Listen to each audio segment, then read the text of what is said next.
Welcome back, everyone, to our latest deep dive. Today, we're tackling Vingroup, the Vietnamese giant.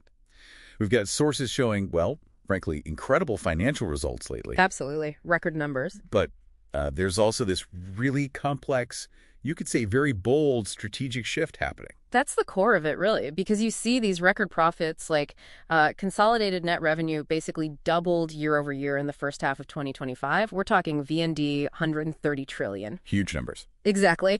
But that massive figure, it sort of hides this fundamental split, this dichotomy in their strategy. Okay, let's unpack that dichotomy then. Yeah. Our sources show that the really stellar growth, like that 155% jump in post-tax profit in 2024. Yeah, VND 5.25 trillion profit. Right. It seems to be almost entirely powered by their traditional strength, real estate, Vinhomes. That's right. I mean, look at Q1 2025 real estate handovers.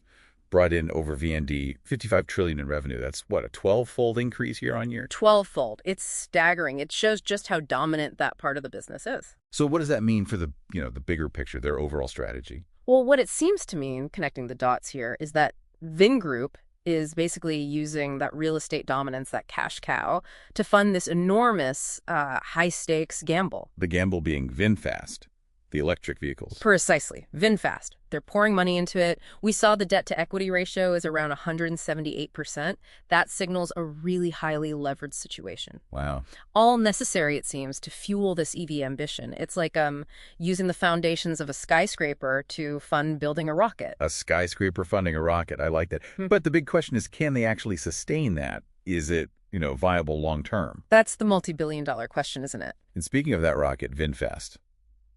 This is where it gets really fascinating, right? Right. We saw explosive growth in EV deliveries. Oh, yeah. Massive growth. Nearly tripled in 2024. What was it? Almost 100,000 EVs. 97,399 to be exact. And the momentum carried right into 2025. So the production is ramping up. No question. But, and it's a big but, this growth costs a lot. The net loss in 2024 was huge. Staggering, really. VND, 77.35 trillion. That's around, what, $3.18 billion U.S.? Over $3 billion. Exactly. Now, to be fair, their gross margins are improving. They're losing less per vehicle than they were. Okay, so some progress on efficiency. Some, yes. But they are still burning through billions. And this seems to be driving a major strategic pivot we're seeing now. Which is? Pulling back, or at least de-emphasizing, those really expensive pushes into Western markets like the U.S. And instead refocusing heavily on dominating their home market, Vietnam, and expanding aggressively into potentially high-growth Asian markets. Think Indonesia, India. Makes sense. Lower market entry costs, maybe? Potentially. And they're building assembly plants there, too. Yeah. But the key thing you have to remember is this whole VinFast venture. It remains completely dependent on cash injections. From the parent company. From Vingroup, and personally from its chairman, Pham Nhat Vuong. They've committed billions in grants, in loans. It's a massive internal subsidy.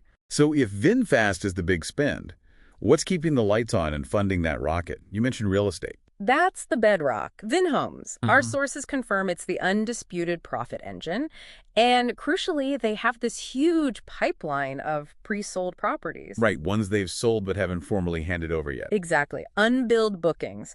As of mid-2025, that was something like VND 138 trillion. That's future revenue, basically locked in. Provides enormous near-term liquidity. That's a massive safety net. It really is. And, it's not just real estate. Their hospitality arm, VinPearl, is back in the black post-pandemic. Yeah. They're even planning an IPO for VinPearl on the Ho Chi Minh Exchange, so other parts are recovering. But the most telling move, maybe. I think so. Yeah. Look at the divestment of Vincom Retail. They sold off their controlling stake. Which was the stable, maybe less exciting retail mall business. Exactly. Yeah. Stable, profitable, lower risk. They sold control to deliberately, strategically reallocate that capital. Towards VinFast. Towards the higher risk, potentially higher reward EV venture. It shows a very clear, almost ruthless focus on where they're placing their bets. Yeah. Shedding ballast to fuel the rocket, going back to your analogy. So putting it all together, what we've really unpacked today is Vingroup performing this pretty incredible high-wire act, juggling massive profits from traditional Vietnamese sectors. Like real estate, primarily? To bankroll this hugely expensive global ambition in electric vehicles. That sums it up perfectly. Which leads us, and you, the listener, to the crucial question to think about. Can VinFast actually get to the scale it needs? Can it improve those margins enough, fast enough? Right. Can it reach profitability? And can it do that before maybe the domestic real estate market cools off? Or before Vingroup's ability or willingness to keep funding it runs out? Because it seems like the entire conglomerate's future, its long-term stability and value, is now really tied to this single, very ambitious EV bet. Inextricably linked. It's a fascinating situation to watch.